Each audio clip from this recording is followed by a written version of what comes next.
जो भी मोदी शाही करने के लिए तैयार नहीं है वो देशद्रोही है। उस पर यूएपीए की धारा लगा दी जा रही है, उस पर एलिगेशन की बात करने लगेंगे तो सरकार पर तो इतने तथ्यात्मक आरोप हमारे पास मौजूद है कि शायद सरकार का कोई नेता बचेगा ही नहीं जो सलाखों के बाहर रह जाएगा। जो भी सरकार की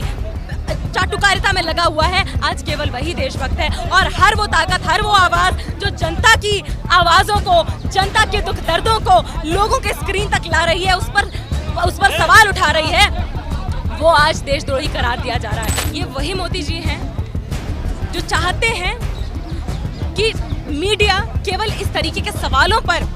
मेन स्ट्रीम मीडिया केवल इस तरीके के सवालों और मुद्दों पर लोगों का ध्यान भटकाए रखे कि मोदी जी दान पेटी में 21 रुपए डाल रहे हैं या नोटों की गड्डियां डाल रहे हैं। मोदी जी पीकॉक्स के साथ, मोरों के साथ फोटो किस तरह से खिंचा रहे हैं। मोदी जी झाड़ू लगा रहे हैं। मोदी जी का कि अगर हम स्वयं जो कहेंगे ना नार्सिसिज्म, स्वयं की वंदना, स्वयं स्तुति को अगर हम देख लें तो हमें पता चल जाता है किस तरीके से ये पूरा आज जो भी मोदी शाही करने के लिए तैयार नहीं है वो देशद्रोही है। उस पर यूएपीए की धारा लगा दी जा रही है, उस पर ईडी की रेड हो रही है, उस पर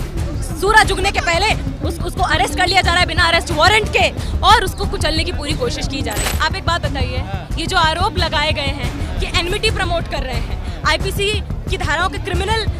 कंस्पिरेसी का आरोप लगाया गया है, यूएपीए का आरोप लगाया गया है जर्नलिस्ट पर, जिन पर ये छापे पड़े, जिनको हिरासत में लिया गया है बिना किसी वारंट के, बिना किसी ग्राउंड के, केवल एलिगेशन के बेसिस पर एलिगेशन की बात करने लगेंगे तो सरकार पर तो इतने तथ्यात्मक आरोप हमारे पास मौजूद है कि शायद सरकार का कोई नेता बचेगा ही नहीं जो सलाखों के बाहर रह जाएगा। ये वही देश है जब सारे आंदोलन और सबूत मौजूद थे सेक्सुअल हैरेसमेंट के खिलाफ, तो सेक्सुअल हैरेसर्स को नई संसद की नींव रखने के लिए इन्वाइट किया गया था, और वहीं पर लोकतंत्र की जो आवाजें थी यहाँ पर जंतर मंतर पर, अलग अलग जगह पर उनको कुचल के जेलों में भरा जा रहा था। ये वही सरकार है जो नहीं चाहती है कि मणिपुर में जो औरतों को नंगा करके